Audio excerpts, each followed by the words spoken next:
മുൻ കൃഷി മന്ത്രി വി എസ് സുനിൽകുമാർ കൂടെ ചേരുന്നുണ്ട്. സർ, രാജ്ഭവനിൽ കൃഷി വകുപ്പ് നടത്താനിരുന്ന പരിപാടി സംബന്ധിച്ചുള്ള വിവാദമാണ് ഇപ്പോൾ ഉയരുന്നത്. പരിപാടി സർക്കാർ ബഹിഷ്കരിച്ചിരിക്കുകയാണ്. ഈ ഹാളിൽ വെച്ചിരിക്കുന്ന ഭാരതമാതാവിന്റെ ചിത്രത്തെ ചൊല്ലിയുള്ള അഭിപ്രായ ഭിന്നതയാണ് ഇപ്പോൾ പരിപാടി ബഹിഷ്കരണത്തിലേക്കൊക്കെ തന്നെ കടന്നത്. അങ്ങേക്ക് എന്താണ് ഈ വിഷയത്തിൽ പ്രതികരിക്കാനുള്ളത്? കൃഷി വകുപ്പ് രാജ്ഭവനിൽ ഒരു പരിപാടിയാണ് വെച്ചത്. പക്ഷെ ഗവർണർ അത് RSS കാര്യാലയത്തിലെ പരിപാടി പോലെ ആക്കുന്ന സമീപനം എടുത്തു കഴിഞ്ഞാല് സർക്കാരിന് ഒരിക്കലും അത് അംഗീകരിക്കാൻ കഴിയുന്ന കാര്യമല്ല. അത് ഏത് സർക്കാരാണെങ്കിലും ജനാധിപത്യ സംവിധാനമാണല്ലോ. നേരത്തെ ഗവർണർ ഇപ്പോ പുതിയ ഗവർണർ വന്ന ശേഷം RSSന്റെ പ്രമുഖ നേതാക്കന്മാരെ വിളിച്ചു വരുത്തി ചില ഔപചാരിക പരിപാടി നടത്തുന്ന ഒരു ശീലം ഇപ്പൊ വീണ്ടും അദ്ദേഹം ആരംഭിച്ചിരിക്കുകയാണ്. അപ്പൊ ഭാരതാംബയുടെ മുമ്പിൽ നമസ്കരിക്കണം എന്ന് പറയുന്നത് RSSന്റെ രീതിയാണ്. അതൊരു ഔദ്യോഗിക രീതിയല്ല. RSS ഒരു ഔദ്യോഗികമായ സംഘടനയല്ലല്ലോ, സർക്കാരിന്റെ ഭാഗമല്ല.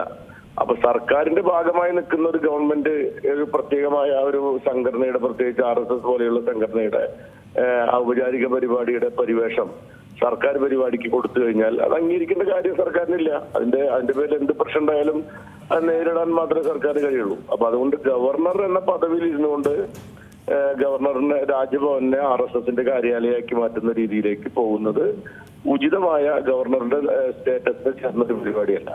അത് അദ്ദേഹമാണ് അതൊക്കെ ശ്രദ്ധിക്കേണ്ട കാര്യം ഗവർണറുടെ ഭാഗത്തുണ്ടാവേണ്ട കാര്യമായിരുന്നു. കാരണം ഗവർണർ എന്ന് പറഞ്ഞ ഒരു ഭരണഘടനാ പദവിയിലിരിക്കുന്ന ഒരു വ്യക്തിയാണ്. ആ പദവിയുടെ മഹത്വത്തിനനുസൃതമായിട്ടുള്ള നിലപാടുകളും നടപടികളും മാത്രമേ ഗവർണറുടെ ഭാഗത്തുനിന്ന് ഉണ്ടാവാൻ പാടുള്ളൂ. അതിന് പകരം അദ്ദേഹത്തെ ഒരുപക്ഷെ അവിടേക്ക് നിശ്ചയിക്കുന്നതിലും അദ്ദേഹത്തെ നോമിനേറ്റ് ചെയ്യുന്നതിലൊക്കെ തന്നെ RSSന്റെ സ്വാധീനം ഉണ്ടായേക്കാം. അത് വേറെ കാര്യം. അതിപ്പോ എല്ലാവർക്കും അറിയാവുന്ന കാര്യമാണ്. പക്ഷെ ആ സ്വാധീനം അദ്ദേഹത്തിന്റെ അപ്പോയിന്റ്മെന്റ് വരെ വരാൻ പാടുള്ളൂ. അത് കഴിഞ്ഞ് പടിക്ക് പുറത്താണ് ഇത് കണ്ടത്. പടിക്കകത്ത് ആ ഒരു സ്വാധീനവും അതിന്റെ രീതിയിലുള്ള കാര്യങ്ങൾ കൊണ്ടുവരാന്ന് പറഞ്ഞാല് അത് ഇടതുപക്ഷ ഗവൺമെന്റ് ഒരിക്കലും അംഗീകരിക്കാൻ പോകുന്ന കാര്യമില്ല. അതിന്റെ ഭാഗമായിട്ടാണ് കൃഷി വകുപ്പ് മന്ത്രി ആ നിലപാട് സ്വീകരിച്ചിരിക്കുന്നത്. അത് ശരിയായ നിലപാടാണ്, ഉറച്ച നിലപാടാണ്. യാതൊരു മാറ്റം ഉണ്ടാവേണ്ട കാര്യമില്ല എന്നാണ് എനിക്ക് തോന്നുന്നത്.